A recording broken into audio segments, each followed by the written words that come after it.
Bonjour, bienvenue tout le monde à la série démocratie du Comité démocratie de la Coalition Solidarité Santé. Aujourd'hui, on a une présentation du professeur Stéphane Paquin, qui est titulaire de la chaire de recherche Jarilowski sur la confiance et le leadership politique à l'UQTR et NAP. Aujourd'hui, il va nous présenter une étude sur la réforme en Suède et puis quelles leçons on peut avoir au Québec.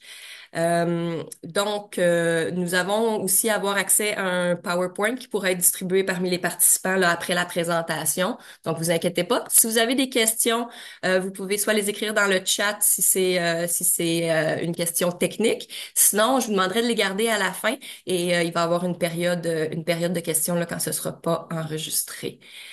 Donc, sur ce, je passe la parole à Monsieur Stéphane Paquin. Geneviève, peux-tu Merci. présenter la coalition? Désolée, Monsieur Paquin, peux-tu présenter la coalition pour les personnes qui ne la connaîtraient pas, s'il te plaît? Oui, tout à fait. La coalition Solidarité Santé est une coalition d'organismes syndicaux et communautaires qui se regroupent dans le but de défendre notre mission qui est les services de santé, les services et soins de santé et de services sociaux gratuits, accessibles, universels et publics. Voilà. C'est dans le cadre d'une réflexion sur la réforme en santé qui se produit qu'on a la conférence d'aujourd'hui. On regroupe une quarantaine de membres et puis je vous invite à aller voir notre site web ou suivre notre page Facebook pour ceux qui sont pas membres déjà. Merci. Ben, merci à vous, merci de la présentation, merci de l'invitation. Surtout, ça me fait grand plaisir d'être ici. Ça fait plaisir de voir que nos recherches rayonnent à l'extérieur de l'université, des revues universitaires qu'on sait être très peu lues, donc c'est un grand plaisir pour moi. Un peu de contexte sur la recherche que je vous présente sur la réforme en fait, je devrais dire les réformes de la santé en Suède et les leçons pour le Québec. C'est basé sur un projet que j'ai commencé à peu près en 2011, qui s'est terminé autour de 2016. Avec une équipe de recherche, on a commencé par chercher des indicateurs statistiques qui comparaient les pays scandinaves et le Québec sur différents indicateurs, à peu près 250 indicateurs, incluant dans le domaine de la santé, l'éducation, des transports, de l'environnement, de la participation citoyenne. Bref, on avait décliné des inégalités sociales, la pauvreté, etc. On avait décliné sur un certain nombre de thèmes. Puis on essayait de voir où le Québec faisait bien, puis où le Québec avait un écart. Puis on essayait de comprendre les différences entre le Québec et les différents pays scandinaves. Parce que globalement, ce sont des pays qui sont, je vais vous en parler tout à l'heure, mais ce sont des pays qui sont globalement développés économiquement, mais aussi qui a des plus faibles inégalités puis des plus faibles taux de pauvreté. Donc, c'est comme un modèle à émuler dans le sens que les pratiques développées par les pays scandinaves peuvent nous influencer. Donc, à partir de statistiques descriptives, on a fait des recherches sur différents secteurs. Il y a un livre qui est sorti en 2014, deuxième édition en 2016, là, qui s'appelle Social-démocratie 2.0, le Québec comparé aux pays scandinaves versus Social-démocratie 2.1, où là, il y a l'étude sur la santé qui s'est ajoutée. Donc, l'essentiel des travaux sur le domaine de la santé provient, donc de mes statistiques proviennent d'il y a une dizaine d'années. Pour la présentation d'aujourd'hui, j'ai un peu mis à jour, mais c'est un travail de moine de faire ça. J'avais une équipe de 5 doctorants, là, j'avais pas ces recherches, cette équipe-là pour faire la mise à jour. Fait que j'ai quelques données actualisées, mais globalement, le cœur des statistiques proviennent d'une dizaine d'années, que c'est ce que je vais vous présenter aujourd'hui. Donc, effectivement, si vous avez des questions dans le chat sur des enjeux plus précis ou de la clarification, vous pouvez l'écrire. Par contre, il y a des chances que je ne le vois pas parce que quand je suis concentré, j'ai de la difficulté à lire. Donc, peut-être que quelqu'un pourrait juste me lire la question ou m'avertir qu'il y a une question, ça serait apprécié. Ouais. OK, alors je vais commencer par partager ma présentation. Je la mets en plein écran. Donc, avant de commencer, deux petites choses à savoir sur les pays scandinaves, mais surtout sur la Suède dans ce cas-ci.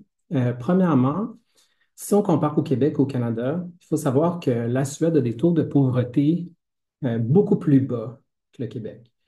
Ça, c'est important parce que quand on parle des performances du système de santé, le fait d'avoir des taux de pauvreté beaucoup plus faibles, ça vient affecter évidemment les coûts de la santé, l'ensemble de l'organisation du système est vraiment fait de façon différente. Et là, les différences, malgré que le Québec performe mieux que l'ensemble des territoires en Amérique du Nord, mais là, les différences sont quand même significatives, notamment pour les familles monoparentales, où où le taux de pauvreté en Suède est littéralement 2 fois plus faible qu'au Québec. Deuxième chose, c'est que même quand on vit dans une situation de pauvreté, donc déterminée comme la moitié du revenu médian ou même 60% du revenu médian, il reste que la qualité de vie des pauvres en Suède, je vais vous donner un exemple tout à l'heure contrasté avec le cas des États-Unis, là, est, est vraiment meilleur que ce qu'on retrouve ici, en Amérique du Nord. Donc, c'est important de l'avoir en tête, que même si c'est vrai que nos inégalités sociales basées sur l'indice de Gini sont assez comparables, le Québec n'est pas très loin de la Suède. Il reste que les taux de pauvreté, il y a un accord, il y a une distinction importante.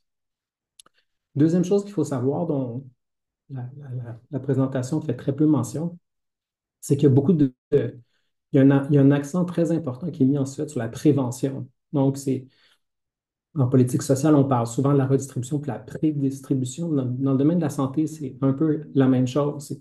On peut traiter le problème, mais on peut aussi le prévenir.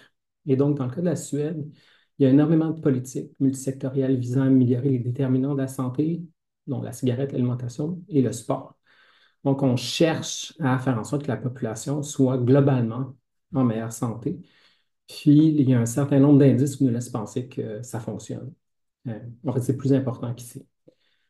Et dernier point, on cherche à limiter les prescriptions de médicaments ainsi que les actes médicaux inutiles. Ça, c'est une philosophie qui est importante. J'écoutais un documentaire qui était produit par une télé française qui était disponible jusqu'à récemment sur YouTube. Là, je vous avais mis le lien s'il est encore là, mais qui expliquait qu'en Suède, les médecins voulaient laisser le plus possible le corps la capacité de lutter contre différents types de maladies. Alors qu'au Québec, la pression est très forte quand on va voir un médecin de se faire prescrire un médicament, même s'il est plus ou moins nécessaire. Donc, ça aussi, c'est une dimension qui est importante. Je vais vous montrer tout à l'heure que le coût des médicaments, de l'assurance médicaments sur les dépenses publiques sont beaucoup plus faibles dans les pays scandinaves qu'au Québec. Une partie de l'explication s'explique par le fait qu'on prescrit beaucoup moins de médicaments qu'ici. Bon, alors ça, c'est quelques petites choses à savoir. Une autre partie des choses à savoir, c'est la question de l'organisation de l'État dans les pays scandinaves. Alors, qu'est-ce que ça veut dire, la question de l'organisation de l'État?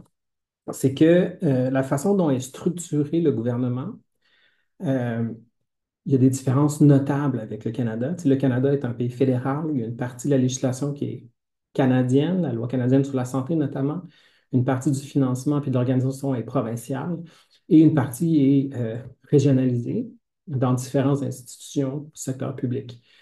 En Suède, on est dans un contexte d'un État unitaire, mais très décentralisé. Autrement dit, le cœur des responsabilités en matière de santé est au niveau des municipalités et des comtés, ce qu'on appellerait peut-être les MRC au Québec.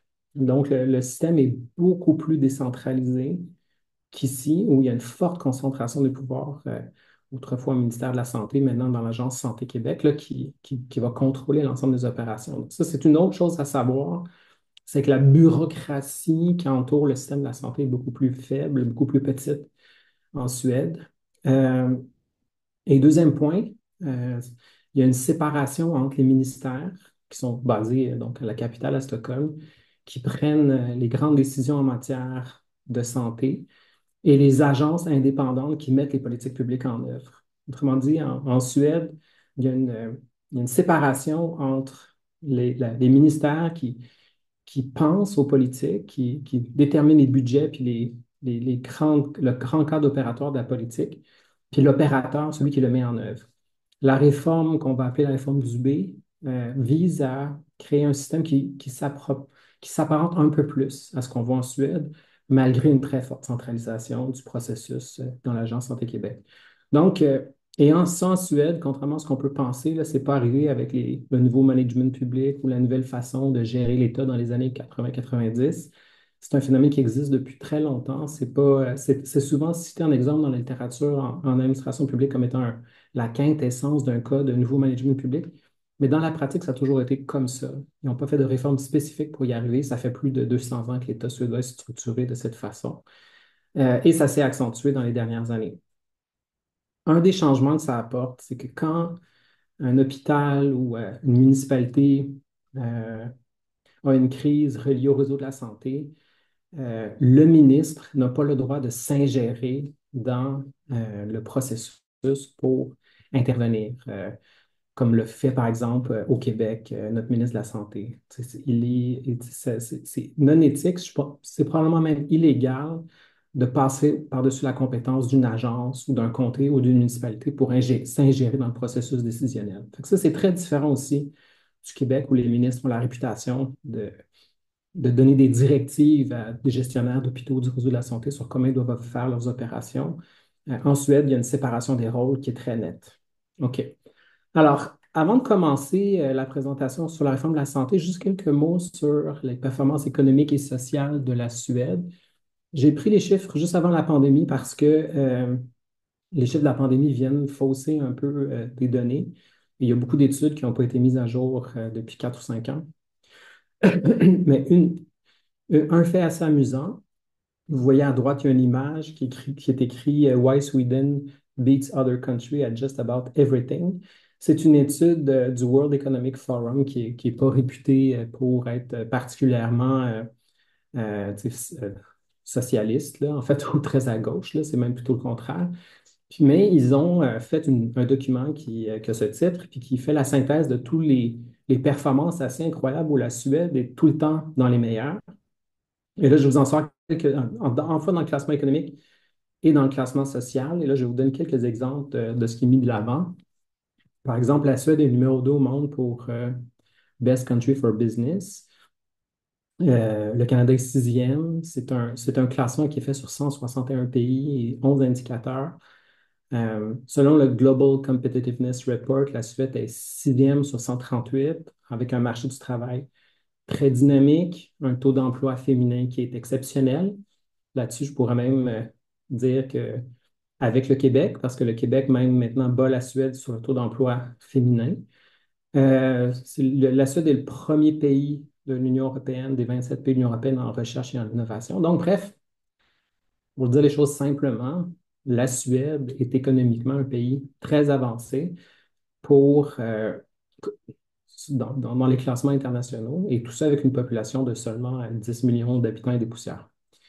Mais la Suède, c'est surtout reconnu pour sa performance dite sociale. Donc, j'ai quelques exemples de sa performance sociale. C'est le deuxième meilleur endroit au monde pour avoir des enfants selon le US News Report de 2018. Même chose pour la question de l'environnement, donc la protection de l'environnement et de la biodiversité. C'est le deuxième pays au monde pour la place des femmes sur le marché du travail selon le Women Work Index de PricewaterhouseCoopers. Le Canada se classe 11e. Quand on prend les chiffres de la Suède, le Québec, est, comme je disais, serait en fait premier. C'est le meilleur endroit pour vieillir selon le Global Watch Index qui cherche à comparer le financement des mesures sociales touchant le troisième âge. Donc, le Canada, sur ce classement, se classe cinquième, les États-Unis neuvième. Honnêtement, on se demande vraiment pourquoi. Selon le Transparency International, ce qui est un sondage d'opinion qui auprès surtout de personnes dans la communauté des affaires qui vise à mesurer la perception de la corruption.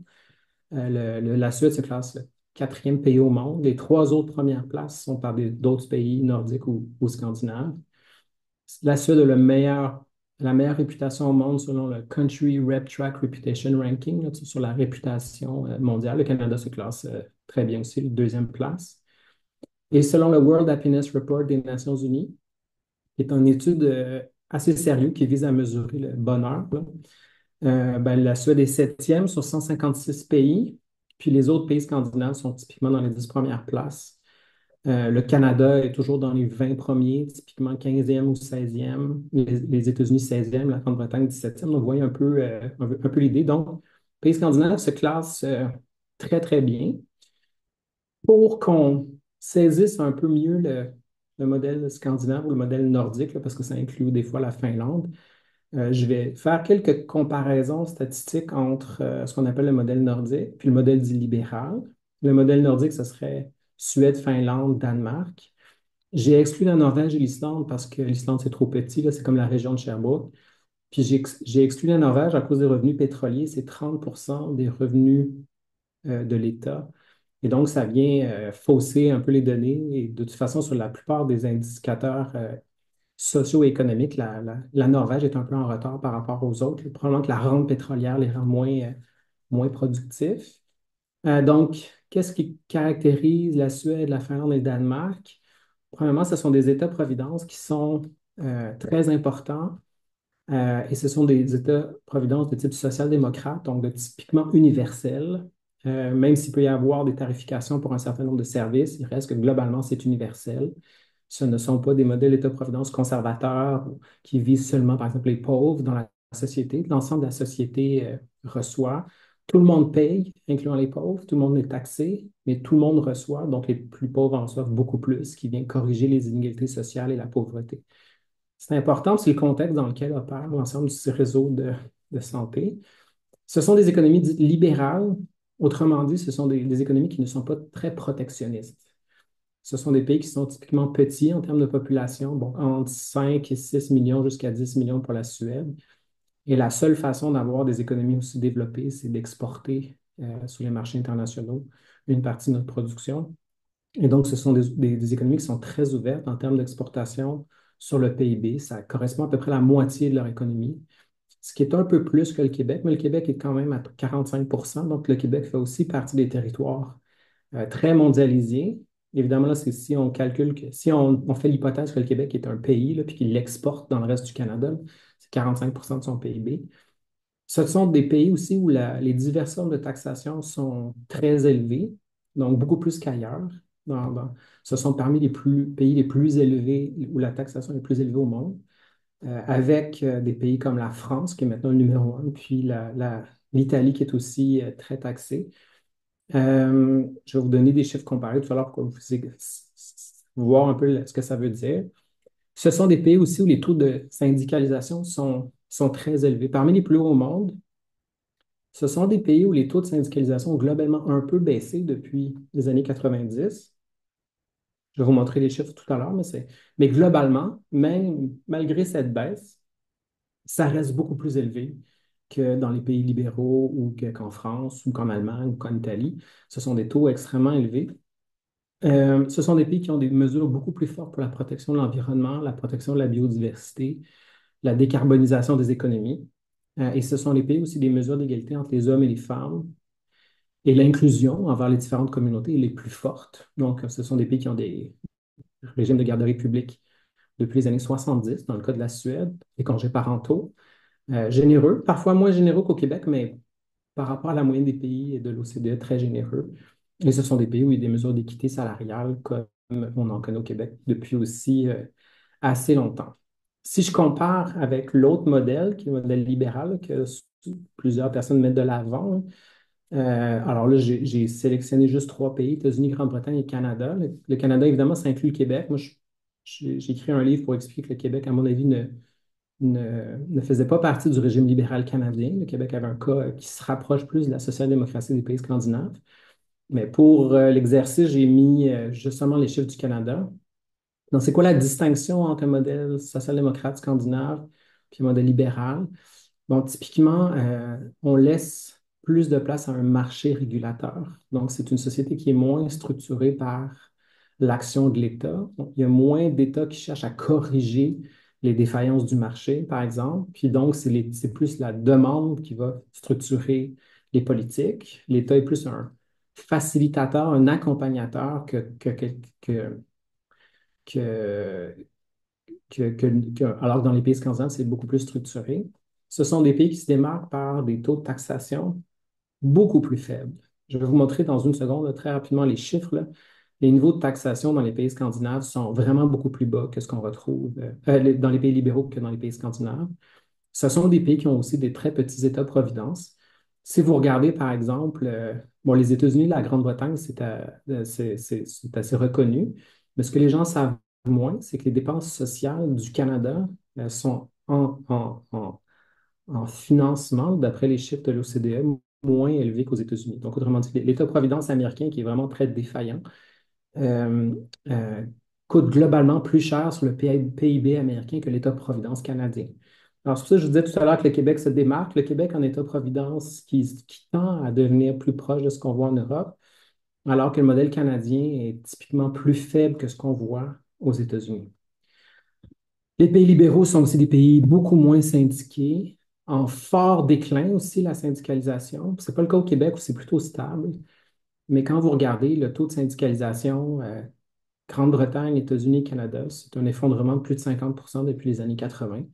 On peut parler d'une désyndicalisation. Et dans ce cas-ci, c'est beaucoup plus prononcé que ce qu'on voit dans les pays scandinaves. Évidemment, là, vous le savez, ce sont des pays qui sont moins actifs sur la question du climat. Ce sont aussi des pays qui sont moins actifs sur les mesures d'égalité, de réduction des inégalités, réduction de la pauvreté et des relations entre les hommes et les femmes. On laisse le marché réguler plutôt que des politiques gouvernementales. OK. Là, pour vous montrer comment le contraste peut être saisissant, on regarde les dépenses pour l'État-providence, pour l'administration de l'État et l'État-providence. Donc, à gauche, vous avez donc Canada, États-Unis, euh, Grande-Bretagne, puis à droite, Finlande, Suède et Danemark. Là, vous voyez que bon, les dépenses des administrations publiques sont plus élevées dans les pays scandinaves. Ensuite, les dépenses sociales publiques, donc les dépenses de l'État-providence, c'est encore une fois beaucoup plus élevé dans les pays scandinaves. Et ça, c'est quand même important parce qu'une partie de la littérature économique, il nous dit que plus un État est gros, plus il taxe et plus il dépense, moins l'économie va créer de l'emploi, plus la dette publique va être élevée. Bref, il y a un certain nombre de, de théories qu'on pourrait appeler des théories plutôt néolibérales qui nous disent qu'il faut réduire la taille de l'État et la taille de l'État-providence pour favoriser le développement économique. Et là, ben, spoiler alert, là, c'est exactement le contraire qui se produit dans les pays scandinaves. Et ce sont des pays qui, par ailleurs, regardez les chiffres, sont beaucoup plus syndiqués. La moyenne du taux de syndicalisation des trois pays néolibéraux ou les libéraux sont de 20 très fortement dans le secteur public, la syndicalisation, alors que la syndicalisation dans les pays nordiques est à 63 en moyenne, en baisse parce qu'ils étaient à peu près à 75 il y a quelques années. Mais le taux de couverture des conventions collectives en Suède est à 95. Donc, il y a moins de syndiqués, mais les conventions collectives des syndicats s'appliquent même dans les emplois non syndiqués. Vous voyez après dans le tableau de droite que les Scandinaves travaillent beaucoup moins d'heures dans une année que les pays libéraux, c'est-à-dire qu'ils ont beaucoup plus de temps pour les vacances. En Suède, des vacances typiques, c'est 6 semaines payées l'été. Euh, et maintenant, quand on regarde au niveau de la richesse et de l'emploi, regardez le produit intérieur brut en dollars américains par habitant, les chiffres de 2019, les chiffres donc juste avant la pandémie, ce sont deux pays qui en fait ont à peu près la même richesse par habitant. Il n'y a pas d'écart. C'est important parce que les trois pays libéraux dont on parle sont des pays pétroliers. Normalement, ce sont des pays qui sont beaucoup plus riches. Malgré l'avantage net pour les pays libéraux, les pays scandinaves ont un niveau de richesse par habitant légèrement, on ne le voit pas bien sur le graphique, mais légèrement plus élevé. Quand vous regardez l'indicateur de droite, vous avez sur le taux d'emploi, c'est le nombre de personnes qui ont réellement un travail. Vous voyez que non seulement le taux d'emploi général est plus élevé dans les pays scandinaves que dans les pays libéraux, et vous voyez aussi que le taux d'emploi féminin est beaucoup plus élevé. C'est là que l'écart est vraiment le plus important. Je faisais une conférence en France il n'y a pas très longtemps, puis je leur disais que ce qui les a beaucoup choqués, qu'une femme a plus de chances d'avoir un emploi en Suède qu'un homme en France. Le taux d'emploi féminin en Suède est plus élevé que le taux d'emploi masculin en France. Pour montrer à quel point ce sont des économies productives qui créent énormément d'emplois euh, dans les pays scandinaves. Maintenant, la dette publique, est-ce que les pays scandinaves ont ces bonnes performances-là en raison de dettes publiques très élevées? Bon, comme vous voyez à l'indicateur de gauche, les dettes publiques sont beaucoup plus faibles dans les pays sociaux-démocrates que dans les pays libéraux. Donc, les pays qui ont tendance à générer de l'endettement, ce sont plus les pays libéraux. Pourquoi? Plutôt que financer les programmes sociaux par la taxation, ils le font par l'endettement, alors que les pays scandinaves ont tendance à taxer davantage pour payer les services sociaux. Puis ils sont très réticents à l'endettement public. Parce que pour reprendre les mots d'un ancien premier ministre suédois, ça donne trop de pouvoir aux agences de notation qui se donnent un droit de veto sur les politiques sociales du pays. Donc, les pays qui sont moins endettés sont plus libres. Là, c'est sa façon de le présenter. Donc, les pays scandinaves ont tendance, et c'est encore le cas aujourd'hui, là, même après la pandémie, à être beaucoup moins endettés que les autres pays, ce qui leur donne un coussin en cas de crise. Et ce qui fait en sorte que les gouvernements ont beaucoup plus d'argent pour financer des programmes sociaux. J'avais déjà calculé que si le Québec avait la dette publique de la Suède, ça ferait 10 milliards de revenus par année de plus dans les coffres de l'État québécois. 10 milliards qui pourraient être utilisés pour des politiques sociales ou peut-être même pour d'autres genres de politiques comme en éducation ou pour favoriser le développement économique. Le dernier indicateur, c'est les dépenses sociales privées. C'est une tendance à la hausse des 20 dernières années qui est importante, notamment dans le secteur de la santé, dans le secteur des retraites aussi. Les dépenses sociales privées, ce sont des dépenses obligatoires, mais qui sont euh, pas prises en charge par l'État directement. Par exemple, on vous force à prendre une assurance santé ou une assurance médicaments quand on travaille pour une entreprise privée. Euh, donc, donc, bref, ce sont des dépenses obligatoires, mais qui sont pris à même votre salaire ou qui sont créés par une assurance financée à partir de votre salaire. Donc, ce sont des tendances à la hausse un peu partout dans les pays développés. Puis, ce qui est intéressant de noter, c'est que les pays sociaux-démocrates le font moins. Les pays néolibéraux ont tendance à le faire davantage. C'est là que la hausse est la plus marquée. Et là, les chiffres, comme c'est la synthèse de trois pays, on ne le voit pas très bien, mais c'est aux États-Unis là, où la tendance est la plus élevée des dépenses sociales privées. Dernière diapo sur le, les indicateurs économiques et sociaux, c'est la question des inégalités ou de l'inégalité, puis de la pauvreté. Alors, vous voyez que les pays sociaux-démocrates sont typiquement beaucoup moins inégaux, avec un indice de Gini de 0,26 en moyenne. Le Danemark fait mieux, la Suède est un peu est à 2 points, est à 0,29, donc la Suède est un peu plus élevée. Ce qui est intéressant de noter, c'est qu'il y a moins d'inégalités, il y a moins d'écart dans les inégalités de revenus entre les États-Unis et le Brésil qu'entre les États-Unis et le Danemark, par exemple. Donc, c'est pour montrer à quel point les pays libéraux ont une acceptation de plus d'inégalités que les pays sociaux-démocrates. Euh, alors que les taux de pauvreté, encore une fois, là, sont beaucoup plus bas dans les pays scandinaves. Là, il y avait trois séries d'indicateurs. Le premier, c'est le taux de pauvreté total. Donc, vous avez donc presque la moitié moins de pauvreté pour les pays social-démocrates. La pauvreté des enfants de 0 à 17 ans, vous voyez que c'est beaucoup plus faible. Puis après ça, des seniors de 66 ans et plus, encore une fois, c'est beaucoup plus faible. Dans le fond, les pays scandinaves sont des pays qui ont le plus réduit la pauvreté des pays occidentaux. Là, il n'y a pas vraiment de pays qui ont des niveaux comparables. Il y avait une Bon, question de Léa Gagnon. Je sais pas Euh, si c'était pour ce sujet-là en particulier, là. oui, en fait, excusez-moi de t'interrompre. J'étais curieuse de savoir comment le coefficient pour lequel je suis pas familière, le coefficient de Gini, ça veut dire, est calculé. ouais, c'est un indicateur basé sur le revenu. Donc, c'est à partir des rapports d'impôt. C'est le revenu familial qui est calculé, non pas le revenu individuel, ce qui fait qu'il peut y avoir un écart homme-femme qui n'est pas visible dans les statistiques. Il faut creuser beaucoup plus pour avoir l'écart homme-femme, là. Donc, notamment, ça serait un indicateur qui aiderait les pays sociaux-démocrates où il y a moins d'écart de revenus entre les hommes et les femmes que les pays libéraux. Alors, comment fonctionne l'indicateur? Si l'indice est exactement de 0, ça veut dire que tout le monde a très exactement le même salaire, le même revenu annuel. Donc, tout le monde a 10 000 $. Si l'indicateur est de 1, ça veut dire qu'une personne a tous les revenus, puis tous les autres ont rien. Donc, plus l'indice monte, plus la société est inégale. Il y a une forte concentration de la richesse ou une disparité de la richesse ou des revenus dans la société. Les sociétés les plus égalitaires au monde ont généralement entre 0,25 et 0,3. Le Québec est à 0,29. La Suède est à 0,29. La France est à 0,29. Le Canada est à 0,34. Les États-Unis, 0,37. Puis le Brésil est à 0,4. Les pays très inégalitaires sont autour de 0,4, 0,5.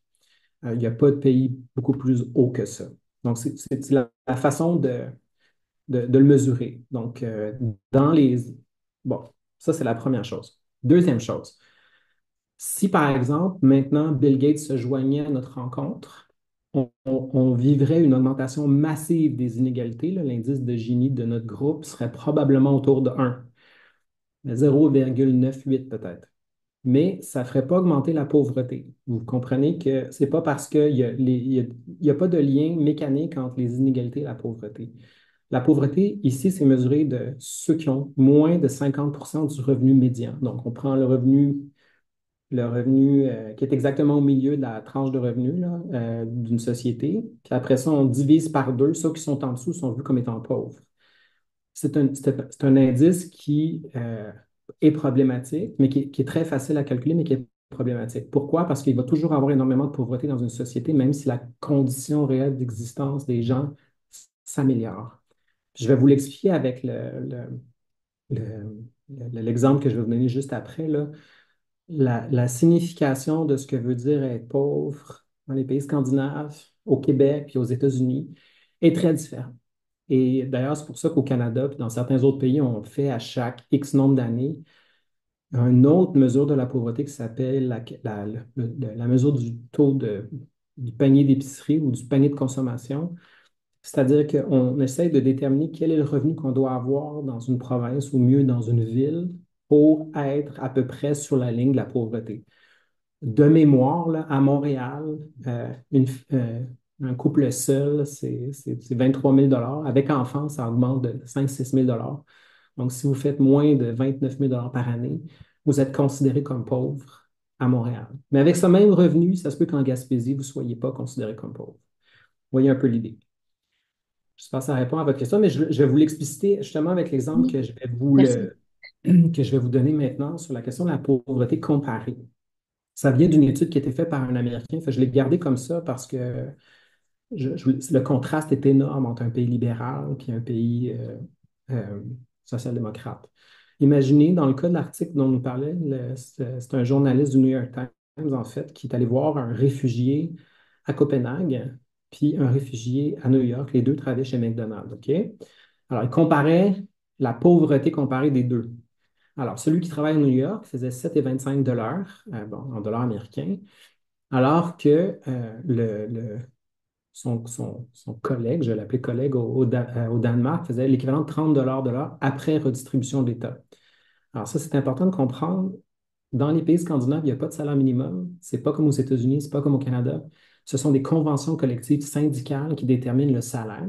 Puis ensuite, il y a des compensations liées à la redistribution de l'État. Par exemple, des montants pour aider à se loger, des montants pour aider à se nourrir, des crédits TPS qu'on appelle chez nous. Donc, au Danemark, après redistribution de l'État, c'est l'équivalent de 30 de l'heure contre 7,25. Aux États-Unis, il n'y a aucun congé payé. Euh, Au Danemark, il y a 6 semaines de congés payés et il y a des congés de maladie en plus qui sont liés aux conventions collectives, encore une fois. Au Danemark, il y a des congés de maternité payés. Il y a une assurance vie liée à l'emploi et il y a un régime de retraite obligatoire qui n'existe pas, évidemment, aux États-Unis. Et au Danemark, la garderie jusqu'à l'université, c'est gratuit. On peut même avoir de l'aide financière si on vient d'un revenu modeste, comme quelqu'un qui travaillerait chez McDonald's. Tout ça pour dire que quand on parle d'un taux de pauvreté à 10% au Danemark comparé à un taux de pauvreté de 22% aux États-Unis, ce qu'on compare, c'est celui qui fait 7,25 aux États-Unis par rapport à celui qui fait 30 de l'heure au Danemark. Donc, la pauvreté est toujours relative aux gens dans notre pays et non pas entre les pays. Quand on contraste comment les gens vivent la pauvreté, évidemment, New York, c'est l'enfer sur Terre comparativement à ce qui peut être vécu au Danemark. Je ne veux pas dire que la pauvreté n'est pas un phénomène pénible au Danemark, mais en termes relatifs, on est beaucoup mieux. Dans le reportage du New York Times sur cette question-là, notre réfugié à Copenhague était très satisfait finalement de vivre à Copenhague quand il a su les conditions de travail de son collègue à New York. Sachez qu'un appartement à New York coûte à peu près 3 000 US par mois. Donc, vous devez vivre très, très, très loin pour pouvoir travailler au centre-ville de New York. OK. Alors maintenant, j'arrive au cœur du sujet, maintenant qu'on a le contexte, une économie florissante, un système où les gens travaillent beaucoup, où les revenus sont élevés, les retraites sont généreuses, où les inégalités entre les hommes et les femmes sont beaucoup plus faibles, où les femmes participent beaucoup plus à la société que la moyenne des pays occidentaux, donc très comparable au Québec, mais en moyenne des pays occidentaux, beaucoup plus.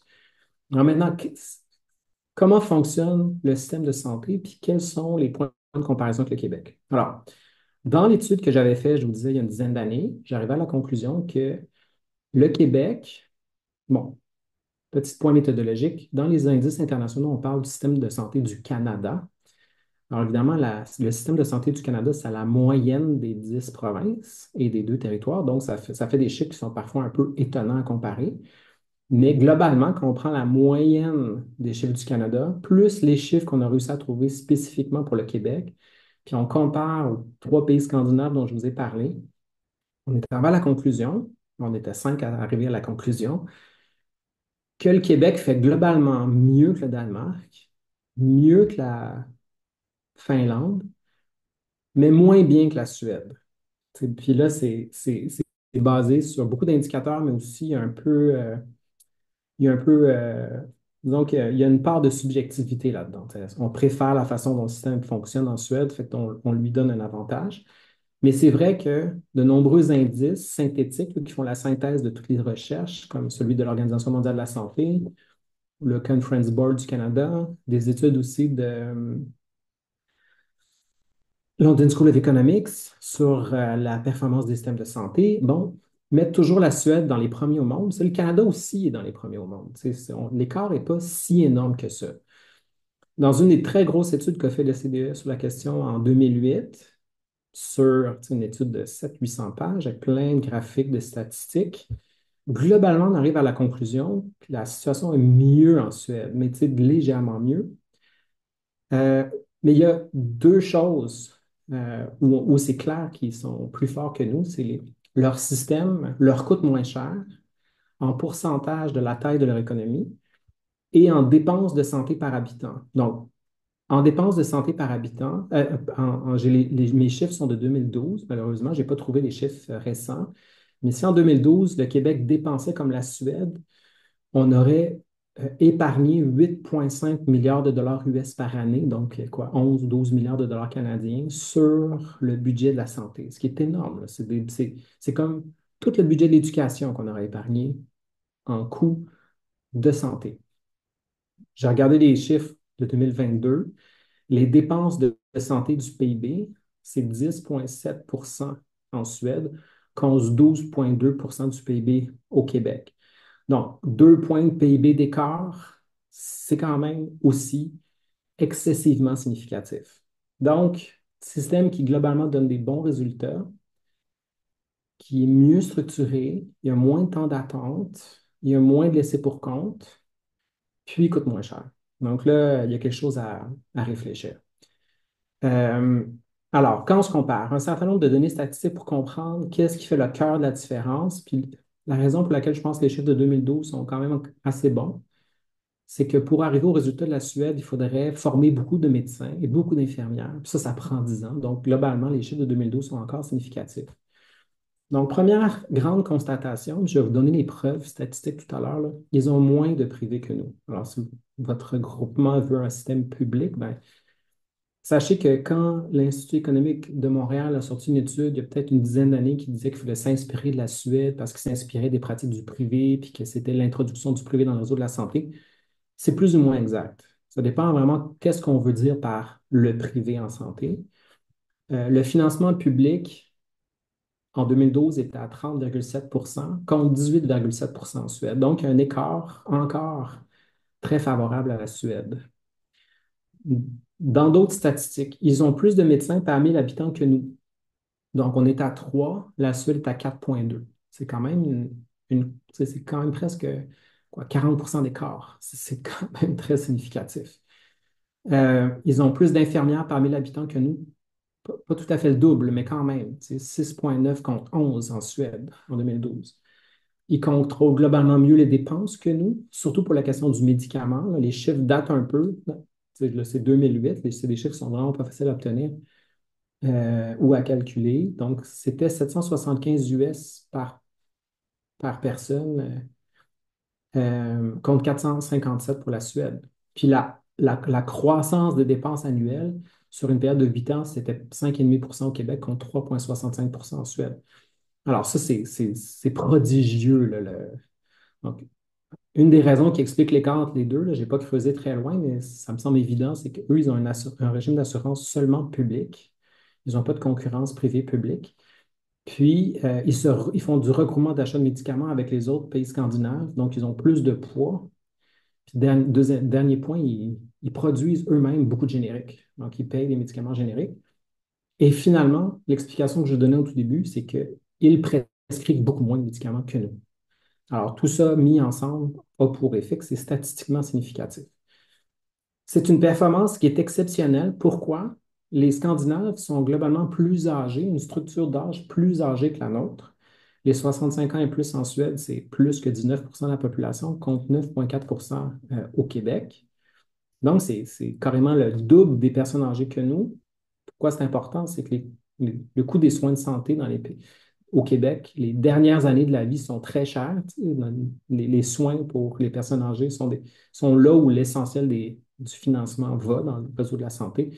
Et donc, quand vous avez 2 fois plus de vieux, vous devriez théoriquement le ressentir du point de vue des dépenses publiques, puis là, on ne le voit pas. Et la Suède, globalement, fait mieux que nous et elle dépense plus que nous en dépenses pour les aînés, 3 de son PIB, 1,7 pour la moyenne des pays de l'OCDE. Je n'ai jamais réussi à avoir des chiffres convaincants pour le Québec parce que les mesures sont dispersées entre les ministères, puis il y a pas de chiffre clair sur ça. C'est le financement des soins ou pour les personnes âgées de 65 ans et plus. Bon. Alors, la Suède a un système qui, globalement, est plus performant. Puis c'est le fruit d'une réforme des réformes qui s'est fait depuis les années 80. Puis en 2008, la Suède a dépensé une moins grande part de son PIB à la santé qu'en 1980. Donc, elle a réussi à réduire les dépenses en santé sur son PIB sur une période d'à peu près, ben, jusqu'en 2008, là, presque un peu moins de 30 ans. C'est le seul pays développé qui a réussi à faire ça. Il n'y a aucun autre précédent nulle part ailleurs. Donc, c'est pour dire à quel point l'effort est énorme. Là, je vais vous décrire un peu certaines de ces réformes. OK? Alors, on va juste regarder quelques chiffres avant. L'évolution des dépenses totales en santé. Là, on compare Québec, Suède, Finlande. Je suis désolé, mon graphique est vraiment là. C'est en 2011 quand on a fait les graphiques, c'était vraiment beau, là. Mais aujourd'hui, ça m'a vieilli. Vous voyez, les dépenses totales en santé ont toujours été plus élevées au Québec qu'ailleurs, dans les pays scandinaves. Euh, Là, c'est les montants en dollars US. On voit que tous les pays connaissent une assez forte croissance, mais globalement, donc c'est pour ça que je dis que le Danemark n'est pas un pays formidable parce que les dépenses publiques sont plus élevées que chez nous. Mais la Suède, depuis les années 2000, a réussi à accroître un écart avec le Québec qui s'est maintenu jusqu'à aujourd'hui. Si je vous ai montré les chiffres de 2022, là, il y a encore un écart.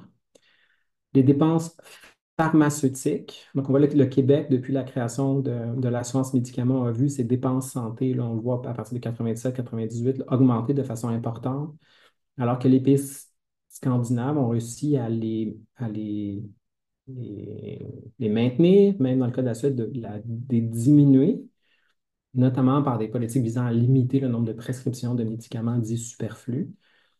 Les dépenses pharmaceutiques en dollars US, on voit encore que le Québec se détache du groupe. Ça coûte beaucoup plus cher, l'assurance médicaments ici, que dans les autres pays scandinaves, alors que ce sont des assurances médicaments universelles qu'ils ont. Donc, c'est ce qu'on souhaiterait aussi avoir.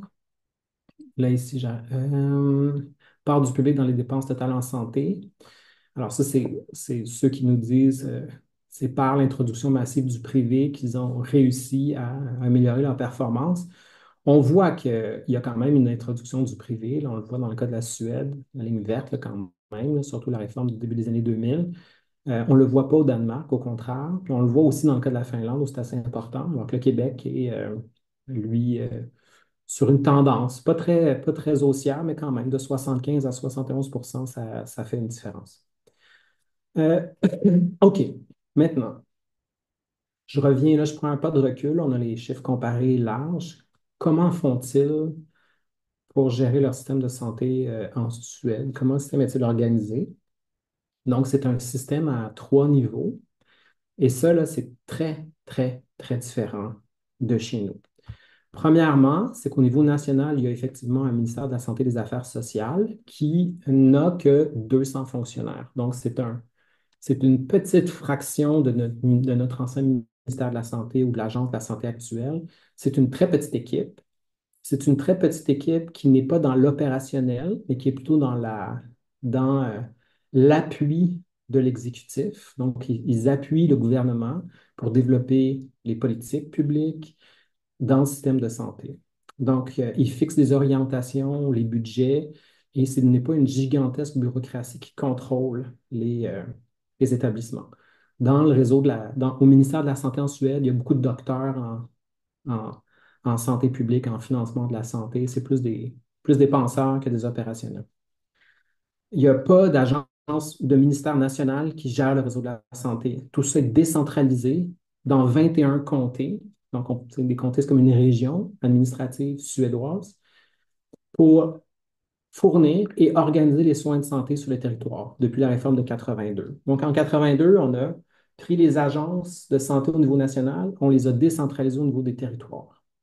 Les comtés, ce sont des gens qui sont élus. Je vais y revenir dans une seconde. Donc, le financement de la santé en Suède, ça ne se fait pas au niveau de l'État central, ça se fait essentiellement au niveau des comtés. Donc, les 21 comtés ont un pouvoir de taxation du système de santé. Puis, ce sont 85% du budget en moyenne des 21 comtés qui financent les soins de santé sur un territoire. Donc, vous comprenez, c'est comme si la Montérégie, l'Estrie, Montréal, Laval avaient un comté qui gérait les soins de santé sur le territoire avec un pouvoir de taxation. D'accord? Donc, très grosse différence. Deuxième différence, les municipalités là-bas ont plus de responsabilités qu'ici.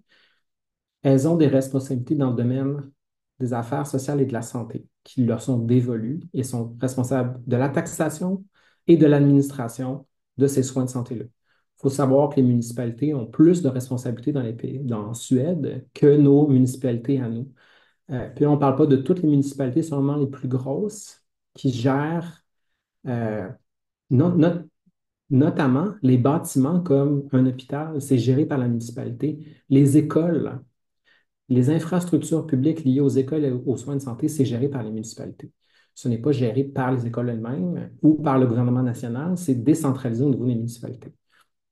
Dans le domaine des soins de santé, les municipalités sont responsables des soins à domicile, des soins aux personnes âgées, des soins aux personnes handicapées, des soins de longue durée, des maladies mentales, ainsi que l'administration des services sociaux. Donc, ce qu'on appellerait ici les CLSC, c'est géré par les municipalités. OK? Donc, 3 niveaux. Un ministère très petit, 21 comtés pour l'organisation des soins sur un territoire et des municipalités qui ont des responsabilités spécifiques.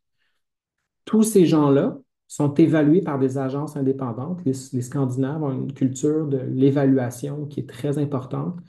Donc, il y a une agence indépendante, ou dans ce cas-ci semi-indépendante, qui s'appelle la Direction nationale de la santé et des affaires sociales, qui mesure la qualité des soins dans les différentes municipalités, dans les différents comtés, dans les différents hôpitaux, puis qui remet ses rapports au Parlement suédois. Donc, il y a un contrôle du législatif sur l'organisation des soins à tous les niveaux.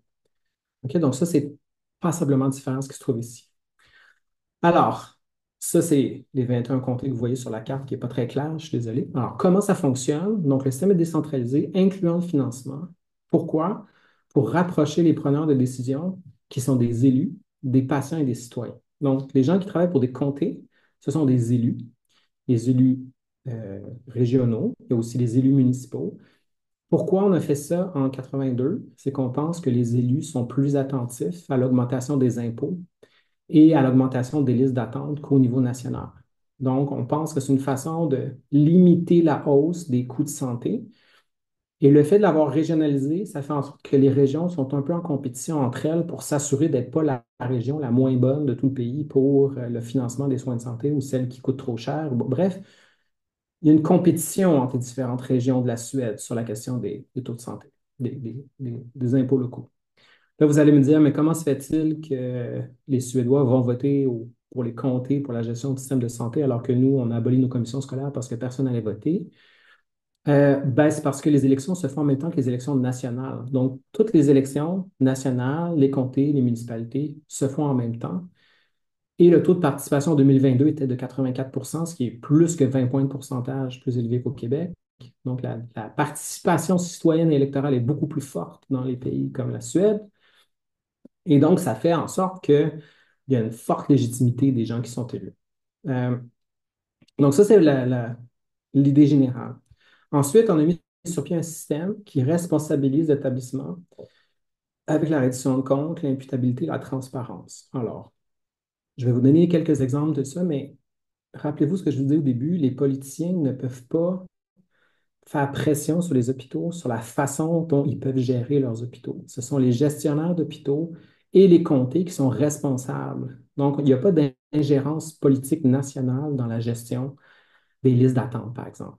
Ça ne veut pas dire qu'ils n'ont pas de la réduction de compte à faire. Donc, par exemple, depuis 1992, les hôpitaux sont tenus de publier les temps d'attente pour différentes chirurgies à l'urgence ou des choses comme ça. Mais il n'y a pas d'ingérence politique dans l'organisation des hôpitaux. Donc, il y a une culture de résultats, d'accroissement de la concurrence entre les établissements, qu'ils soient privés ou publics. Il y a une comparaison des performances et il y a une évaluation des performances qui se fait entre les hôpitaux comparables, puis entre les soins offerts par le privé ou le public de façon comparable.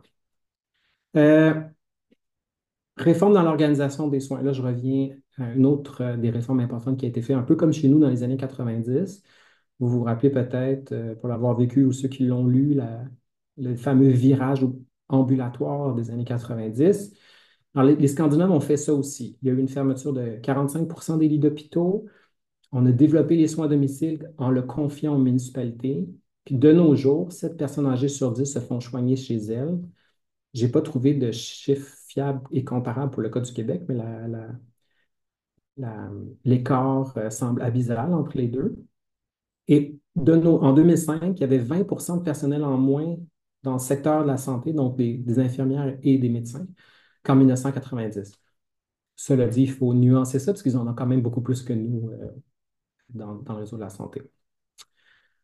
Alors, la culture du résultat, ça s'explique comment? Donc, le mode de financement est décentralisé. Je vous l'avais dit, c'est les comtés qui taxent. La part du national, ce n'est que 16.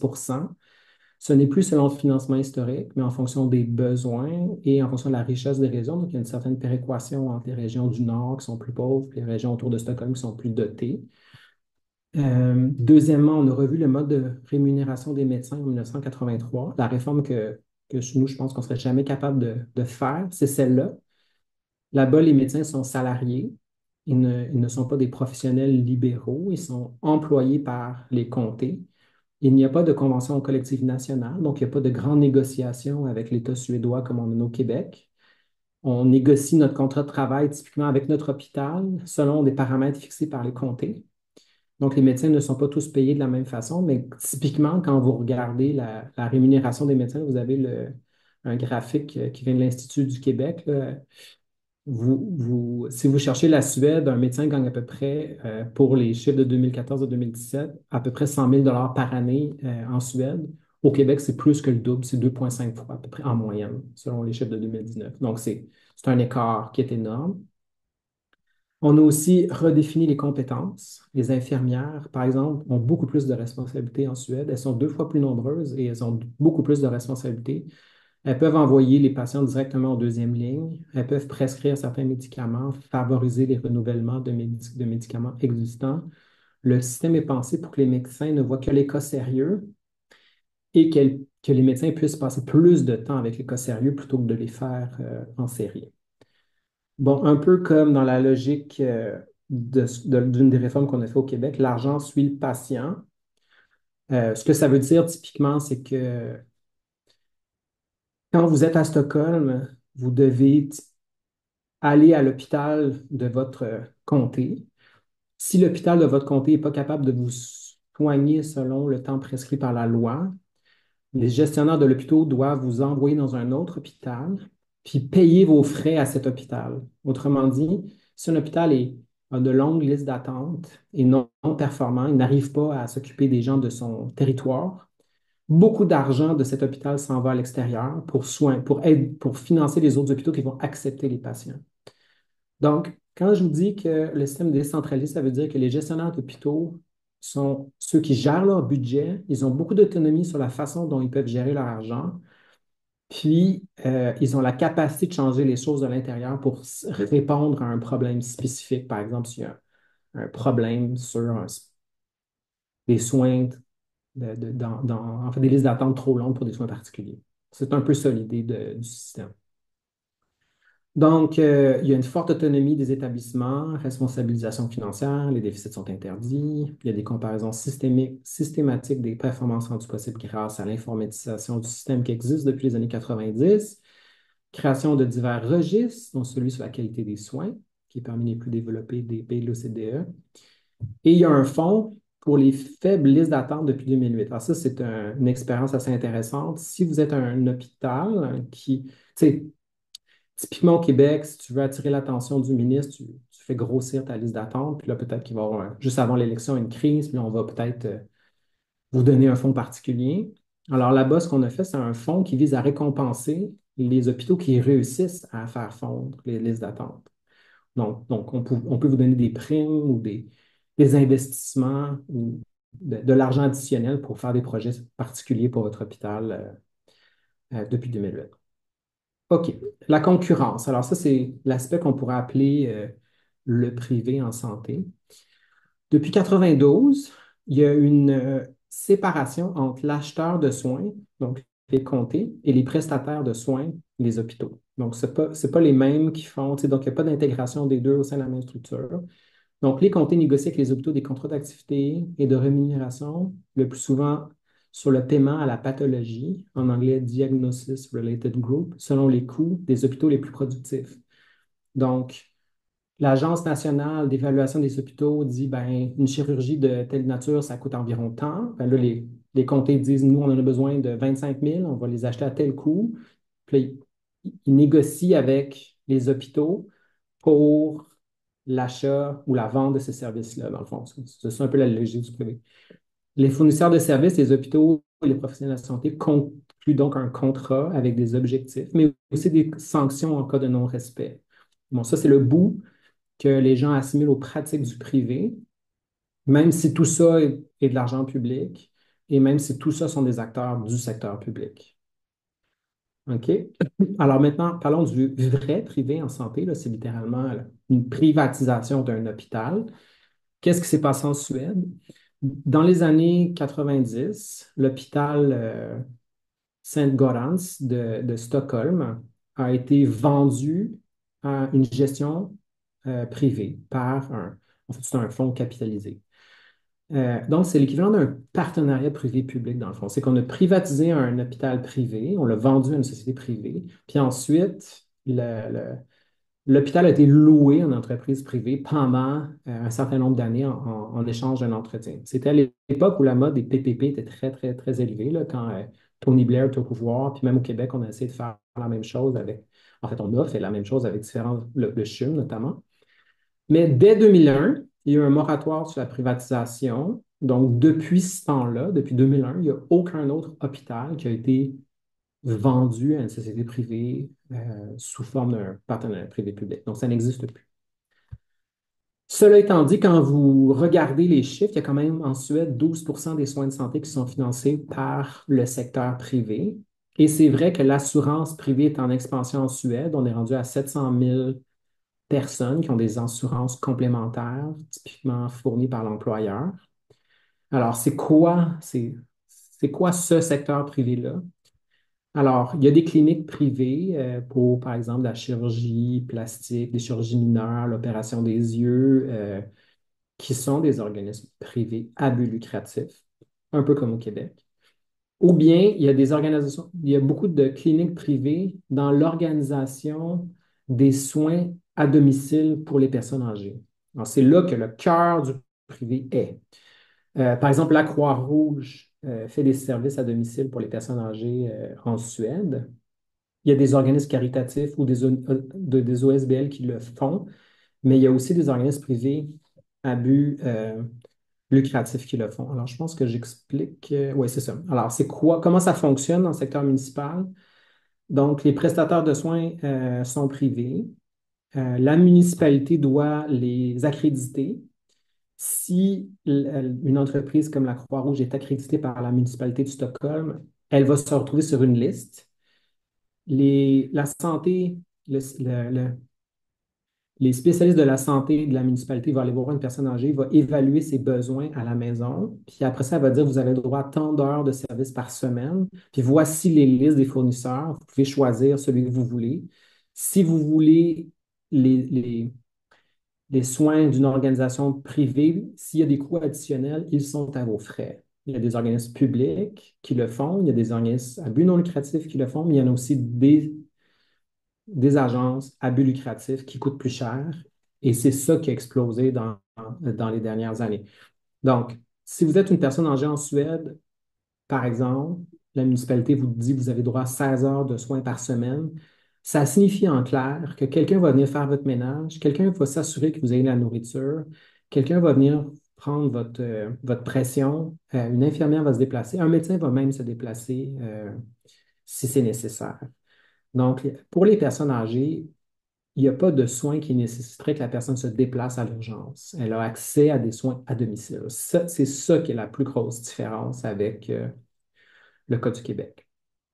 Dans les autres exemples de privés en santé, là, puis je termine bientôt, on parle souvent du ticket modérateur qui existe en Suède. Alors, le ticket modérateur existe depuis les années passées la Deuxième Guerre mondiale, là. C'est quelque chose de très, très vieux. Ça n'a pas été mis en place dans les 15-20 dernières années pour limiter l'accès aux soins ou pour mettre une taxe additionnelle pour limiter l'accès aux soins. C'est plus proche d'une franchise à payer comme une assurance pour accéder aux soins de santé. Pour les soins primaires, ça coûte plus ou moins 20 canadiens. Pour les médecins spécialisés, c'est autour de 40 canadiens pour le régime public. Il y a un plafond par année, là, je pense qu'on ne peut pas dépasser 200 par personne. Les enfants sont exemptés, puis les personnes aux revenus modestes également. Donc, vous voyez que dans le fond, ce n'est pas vraiment l'idée d'un ticket modérateur.